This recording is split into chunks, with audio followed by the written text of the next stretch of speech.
Hello and welcome back to Planet Stronghold Colonial Defence, and wow, it is getting breezy outside. It's been a very windy year, this one. Anywho, is everything alright? Lucius said you ran out of here like the hounds of hell were nipping at your heels. Another invasion, another enemy. Collect 2 more and receive your very own Punisher sniper rifle. Oh, the Madrons have decided to have their Skeller pay a visit. Don't worry, they've been stopped. Okay, so just what are the Skeller, and how much of a threat are they to our people? A subgroup among the Madrons. For lack of a better term, they look like a hybrid of Madron and a terrestrial spider. Nasty to face in combat. They carry symbiotes which look like spiders, and they can unleash a swarm of them. Their bite is quite poisonous as well. If you're unlucky to be without suitable protection, it causes the flesh to necrotize within minutes. And now I'm going to have nightmares of them covering me while I sleep. Don't worry, I'll protect you. I've squashed worse in the garden. Oh, admit you just want a chance to see Mitsuki sleep in the nude.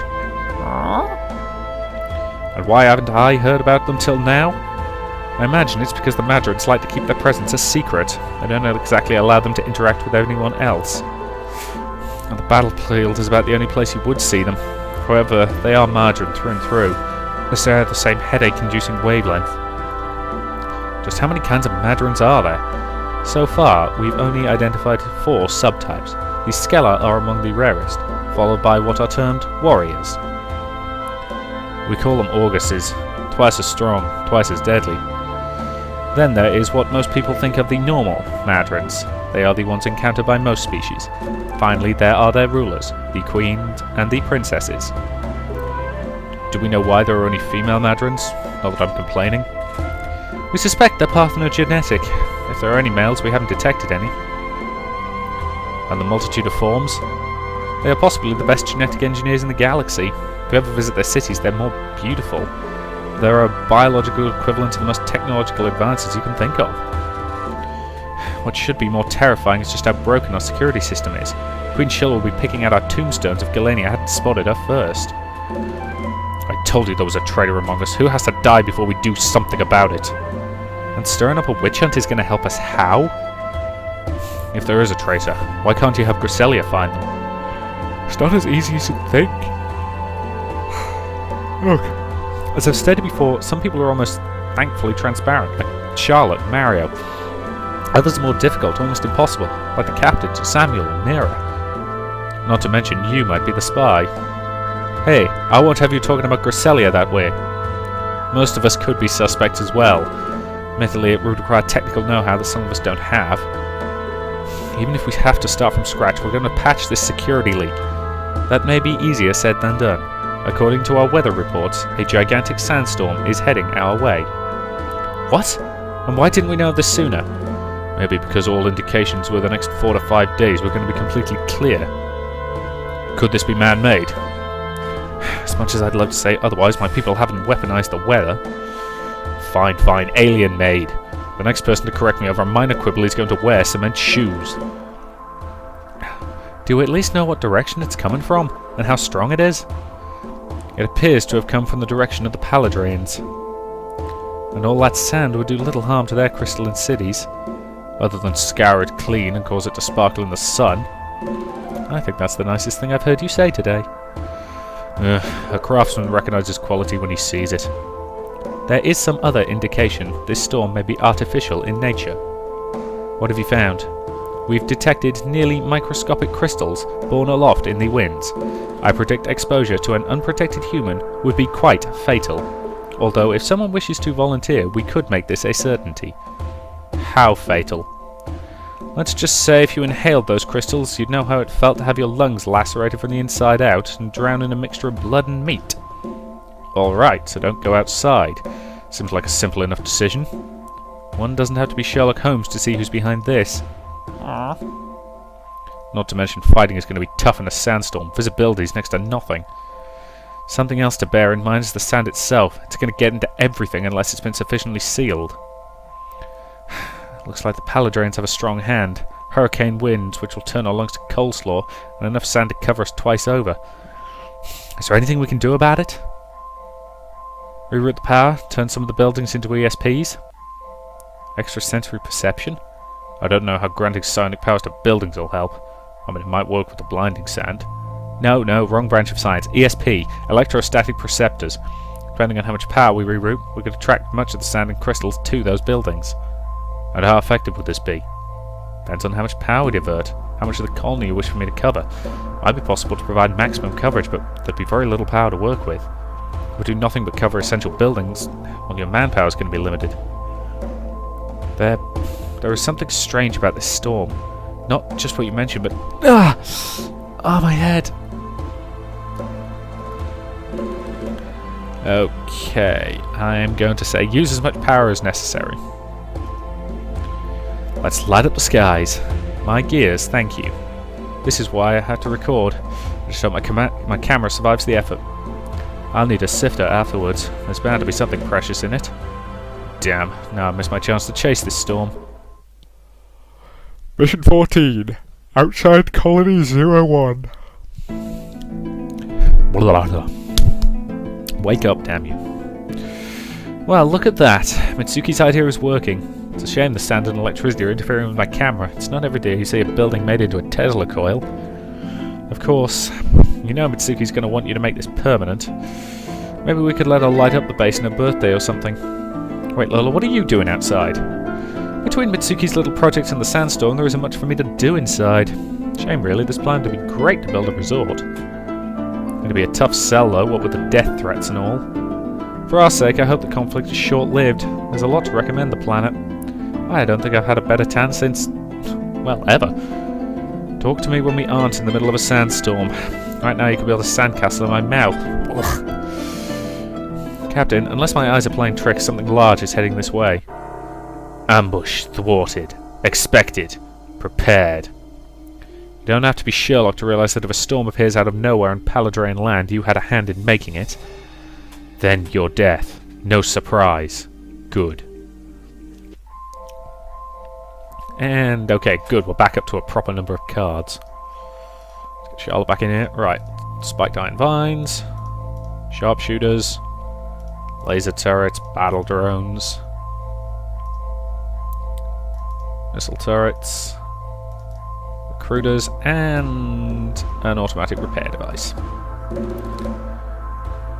And, of course... okay, good. Wow, they attack first. Interesting. Right, I'm going to get another cannon turret out there.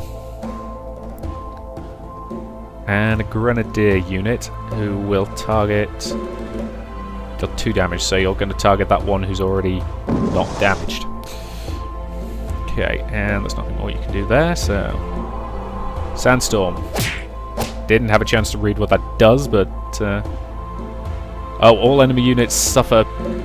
wow, that's harsh. It's actually really, really annoying.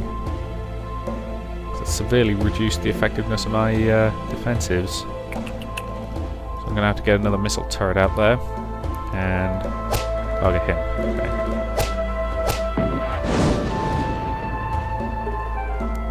Deals 1 damage to a random enemy unit at the start of the turn. I hadn't even noticed that. That's actually very handy. We could do with getting a recruiter up there just for the personnel benefit, and let's get a repair drone up just in case.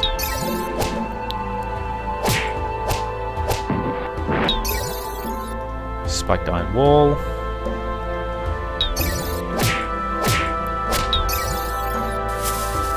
Deploy a grenadier, because they're really, really useful units. You can't throw a grenade because there's nothing to throw a grenade at, that's okay.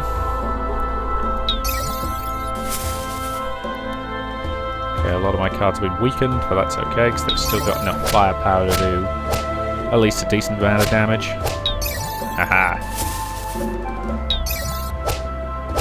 They foolishly attacked the one card that could actually fight back. I thought we came to terms. This attack was uncalled for. Blood guilt paid. Soul debt remains. Peace can't be that unattainable. No. No peace. Crystal remembers. Ancestors remember. Ancestors? You mean the gallstones, don't you? Life, death, rebirth. Ancestors remember all. Take ancestors. Steal souls. Wait, the gallstones hold your memories. Oh, shit. And when the miners harvested the gallstones, they stole your lives. Soul debt remains. Children, forever gone. Soul debt? Sounds like a deal with the devil. Maybe there's a way to make it square, preferably without losing your soul. Life for life. Save a Paladrian. Debt cancels. We've really buggered up this planet, haven't we? Yuck, the weather outside is horrible. It's raining sideways. Mission accomplished. We've beaten them for the moment. However, I don't expect this is the last we've seen of the Paladrians. You know, while they're in retreat, this would be an opportune time to strike. Indeed, we could probably make it all the way to their capital. That's a nice thought, except for one problem. The hangar doors are buried in 6 feet of sand. You'll want to pursue them on foot, be my guest. Aww. Yes, it's safe for you to go out now. Must be nice to have the whole colony as your litter box. Given the trajectory of the sandstorm, is it going to hit Defiance? Affirmative, but we dissipated much of its strength. At most, you will have a gentle breeze. Defiance? That's why people decided to name their colony. And a little less subtle tweak for the powers that be. Subtlety is often lost on the clueless. I agree, it's not the most original, but it sure beats Colony 01. Sounds like the first colony administrator was an accountant. In the colony's first days, he wouldn't be too far off. Surely you can request a name change. Already did. I imagine Stronghold will be well into an ice age before the paperwork to change our name reaches the appropriate authorities. I hope Samuel will be able to keep it together. I could just imagine how many people are going to ask him if he has enough supplies for his sand paintings. I don't think we'll be hearing much, not unless someone can talk to him through an induced coma. We're missing a few people. Where are Alex and Griselia? Just after you left, we received a distress call. A small group of people were caught in the storm. Griselia and Samuel went to bring them back. Griselia said she could find them in the storm, and Samuel went with her for protection. Naturally, Alex had to get involved as well. No, actually, I'm right here. I'm a bit surprised. You would normally be the first person in the middle of things. I threatened to relieve your sibling of command, and if I face a court-martial for my actions later, so be it. It was the right course of action. I'll testify on your behalf. With one captain facing the Paladrians, the responsible thing was to stay here. Indeed, if something happened, then this time you would be available to take charge. They also serve, who only stand and wait. How are they doing? Not so good. You ever see Gazpacho? Organs should never look like that. Didn't they have the same protective gear as the captain? Yeah, but the civilians didn't. Samuel and Griselia shared their face masks with them. Gave them enough time to get back to base, but not before inhaling the sand. Is there anything you could do for them? They're going to need a whole new set of lungs, and our cloning tanks were damaged during the Matric invasion. We still don't know where the next flight's going to arrive from the Empire. Indeed, it is quite telling that while High Command is publicly reporting victory, official records indicate things are more of a standstill. Typical propaganda. As it is, if we don't do something soon, I'm going to have to put them in cryogenics.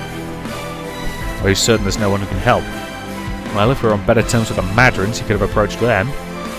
Or we could see if the Dradens would be willing to send one of their healers. What's this about a healer?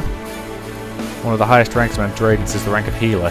They earn the title because to reach the rank, they brought to the brink of death. Only if they can overcome this, healing themselves, do they earn the title. And what happens if they fail?